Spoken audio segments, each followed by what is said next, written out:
Good day to you. Please introduce yourself. Good day, sir. I am Shella Agudong, 35 years old, married, blessed with two sons, ages 13 years old and 15 years old, living at Zone 4, Ilagan City, Isabela.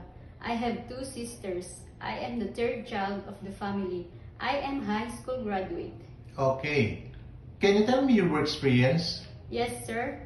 I work in Kingdom of Saudi Arabia for 2 years as a domestic helper to a couple with children ages 1 newborn baby, 7 years old and 9 years old. I do all the household chores like cleaning, cooking, laundry, ironing, and my main duty is taking care of the children. And also I work as a server in a food services. Okay. In your previous employer, how would you take care of the children, especially when sick?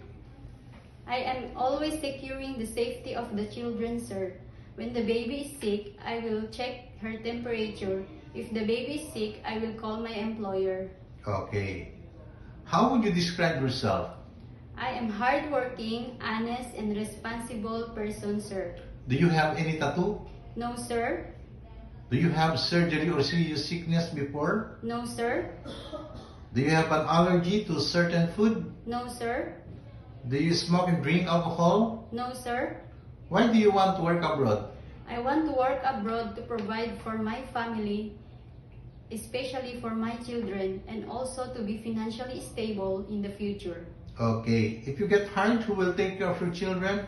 My husband, sir. If you're homesick, what would you do? I will focus to my work and remind myself that I need this job for my family. Okay. What time do you usually sleep and wake up when you were working? I usually sleep around 10 p.m. after my work is done and wake up around 5 a.m., sir.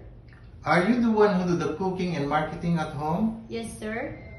Sometimes kids are super active and they tend to be out of control. How would you control your temper? I will be more patient and calmer when dealing with them, sir. Do you accept no day off but to be paid instead by your employer? Yes, sir. When you visited the parents, relatives, and friends of your employer, will you help and do the housework there? Yes, sir. Can you promise not to lend money in Hong Kong? Yes, sir. Are you scared of dogs and cats? No, sir. Are you willing to share room with kids? Yes, sir. Do you promise not to use cell phone during working hours? Yes, sir. Do you promise to finish your contract? Yes, sir.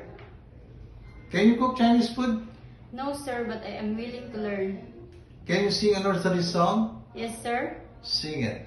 Old MacDonald had a farm, Bingo was his name, oh, B-I-N-G-O, B-I-N-G-O, B-I-N-G-O, and Bingo was his name, oh. Okay, what is your message to your future employer?